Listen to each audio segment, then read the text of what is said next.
Welcome to More Than Maybe You Need to Know Monday with Jenny B and SWOC. Today I wanted to talk about kind of the four major lesions that we see in outpatient clinics, in emergency departments, and help nurses and other care providers actually differentiate between the majority of them. So this one here that I have is actually a cyst. It's not quite infected yet.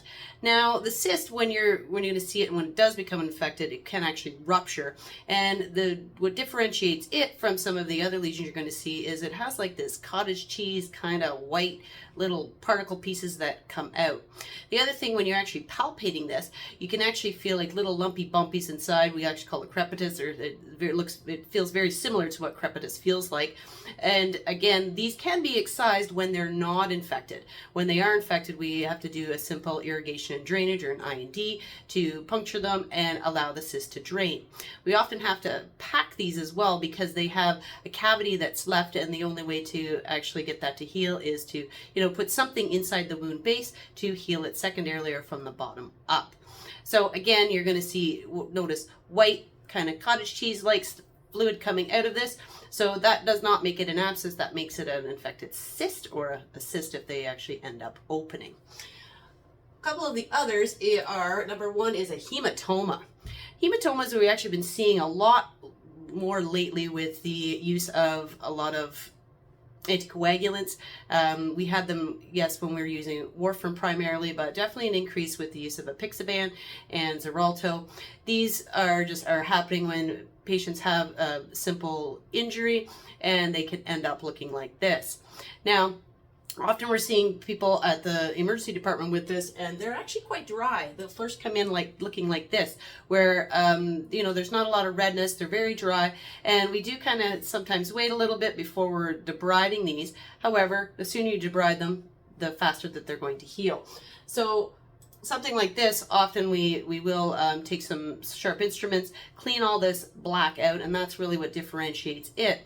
Sometimes you can actually see them coming looking like this. We actually had a lady come into clinic, and because she had this surgical incision, they thought this was a hematoma. Now, again, there's a lot of bruising that does show up here, but again, unless you're seeing this darkened area or this eschar, these actually do require debridement so we can fill the space. If there is some bleeding still that we're noting, we'll actually usually pack it with some calcium alginate to stop the bleeding and to get rid of the remaining material that's within the wound. Then we can actually consider negative pressure or another alternate therapy to heal these up. Now this, again, looks like a hematoma, but it's not. When we actually aspirated, or we wanted to check, see, hey, was this from bleeding? Because this is actually a very young gal that had this done.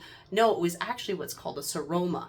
A seroma is a fluid-filled area that can happen post-surgery, especially if we remove something, and this was a rather large lesion. So there's an empty space, and then the body sends a lot of extra fluid there to help to heal it up, but sometimes it sends too much. So when we aspirated this, it was actually serous or clear yellow pale fluid that came out of it, and it's called, again, a seroma. So they can be often thought to be abscesses because they swell, because again that there's bruising around, that they might find it's a hematoma. So it is, again, a good idea to try to aspirate this, see what type of fluid you get out, because the fluid is really going to be your hint as to what type of lesion this is. And lastly, I want to talk about abscesses. Now, these do actually become quite inflamed. You can have an elevated white count. You can have other signs of infection such as fever or chills, but again, often they're just localized. And the best treatment for these is actually that old irrigation and drainage, or I&D, to just open these up. Because if we just open them and allow them to drain, they actually don't really require antibiotics, because you're allowing the infection to come out and drain on its own. This one was actually quite large, and you can note the difference with an abscess because it has purulent or really thick viscous fluid. So again, that color is what's going to tell you the difference if it's an abscess, a hematoma, a seroma, or a cyst. So again, color is always a very big important thing. Who knew with all the different human bodily fluids everywhere? But again, it's a really great diagnostic to be able to figure out what you're dealing with and then how you're going to treat it.